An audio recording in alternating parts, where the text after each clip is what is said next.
Hey folks, in this week's installment of the lesson series, we are going to talk about some of my favorite country blues song and instructional books. And a lot of these books I've had for years. Alright, so let's just start with one of my first books. I actually got this book at a library sale. It's called The Masters of Instrumental Blues Guitar. Great book. It's by Donald Garwood. I had a student just a few months ago who said they found this book and were able to get a copy of it. So it's still out there. It's a fantastic book.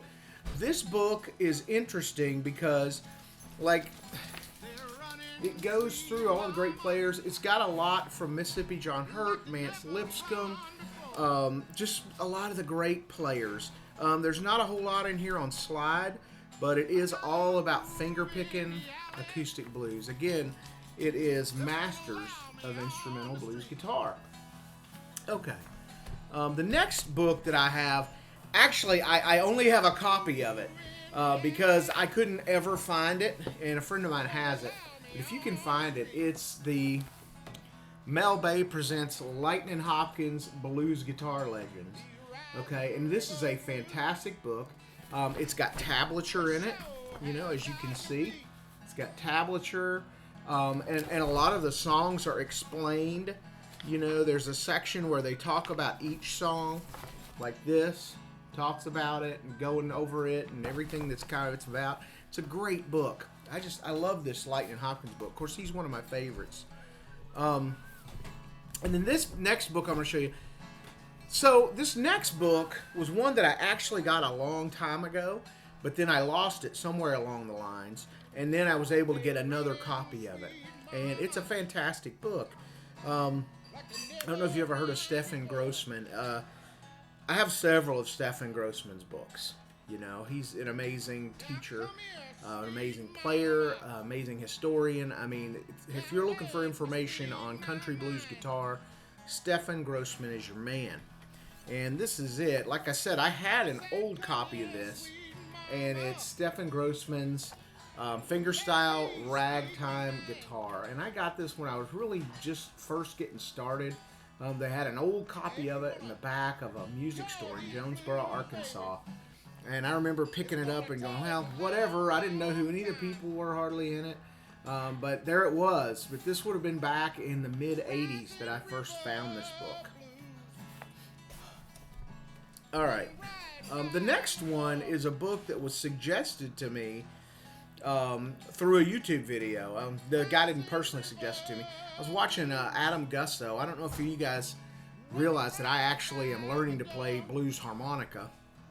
And I'm taking lessons from a guy named Michael Rubin, who is an amazing harmonica player. He lives down in Austin, Texas, and he gives lessons. And if you're wanting to learn that, he's a great guy to learn from, because if you're looking for somebody who has all the knowledge of the instrument, the history of the instrument, can play all different types of harmonicas, can teach you blues, can teach you jazz on the harmonica, can teach you just about any style on the harmonica, he is your man. All right, so blues harp, okay? This is a kind of a book that a lot of what I've found out blues harmonica players started with. This is a newer copy that I have because I just got it last year. It's written by a guy named Tony Littleson Glover the First, I guess. And like I said, it's great. It actually talks about all the different positions in the book of harp playing. It talks about how to take care of your harp, talks about different kinds of harps, and it even gives you lots of licks, blues licks, and lots of song suggestions that you can listen to for some of the seminal blues harmonica players. It's a fantastic book. All right, and the next one is one I was able to find, and again, it was one of the ones I'd had and then lost. It's by a guy named Woody Mann, and it was the only book I ever had of his. But what I like about this book is you can find things in here that you don't find anywhere else. And it's called The Anthology of Blues Guitar. It's a nice thick book, as you can see. You got there's C.C. Ryder, let's see. I Believe I'll Dust My Broom right there. And that's the Robert Johnson version. Or I guess he's the one who originally did it. Statesboro Blues by Blind Willie McTell. I mean, this is just a fantastic book. If you're a blues guitar player, you want to learn a bunch of new tunes, tablature, of course, all the way through it, and it's a fantastic book. I love this book. Now, and a lot of these I found well after I had been taught by a lot of older people that were around me down in Arkansas, and I found them and lost them and everything else. And one of my folks taking guitar lessons from me, turned me on to this book. This book is by a guy named Richard Daniels, and it's called Blues Guitar Inside and Out. And I love it because he talks about blues guitar in a way that is understandable, and it's just incredibly interesting the way. Here, let me just read you the first paragraph. It's very interesting, his approach. The harmonies of the early morning gospel show quietly drift across the small room. The street scene outside the open window begins to beat with the pulse of a city at dawn. A boy sits on the edge of the sill, gazing out to the horizon, counting to himself the city blocks until a mist finally blurs the smallest image. His guitar sits quietly on his lap as he holds the neck and gently lifts the fretboard up to his eyes. Something comes over him as he looks closely at the grain of the guitar's wood. In the new morning light, it becomes apparent how the overall systems of the guitar work. His eye sweeps over the body like a hawk gliding over an open field, pushing in close on each feature. The 6 strings, each with its own diameter, tension, and placement, seem to have great purpose. What he had glazed over before didn't seem so simple anymore. And that's the approach he takes, and it's just incredibly interesting. There's lots of exercises, blues scale fingerings, there is tablature in it.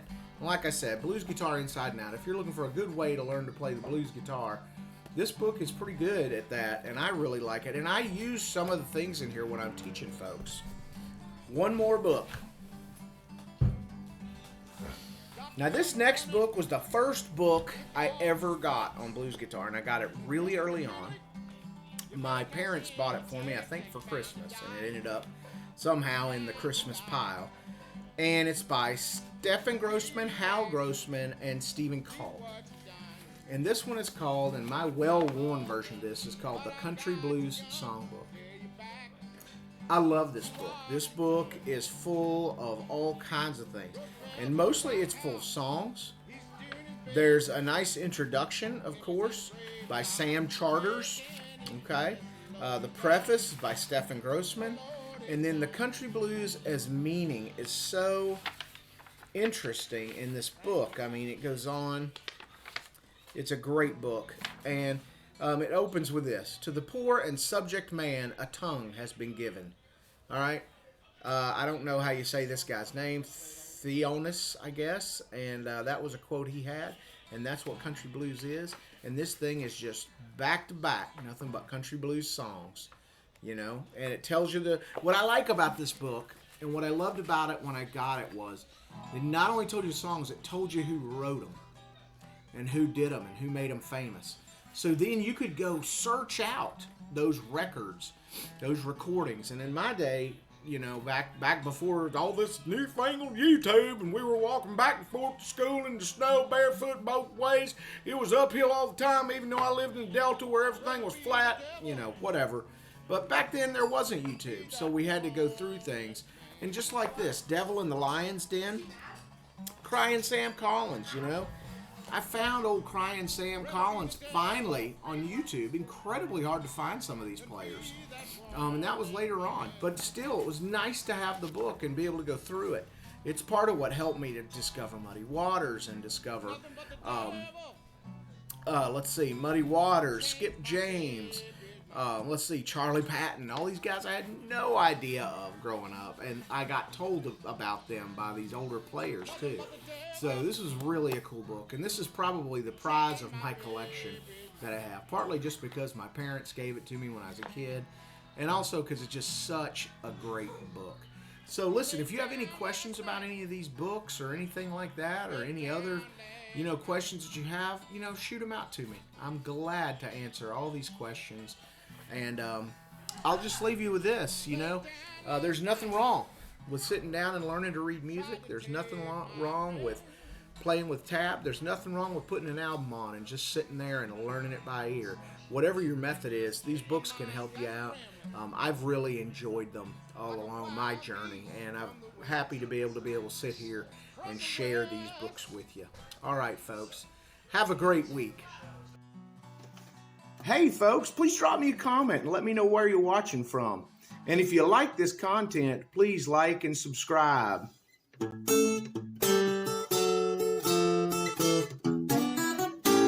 And hey, thanks for watching.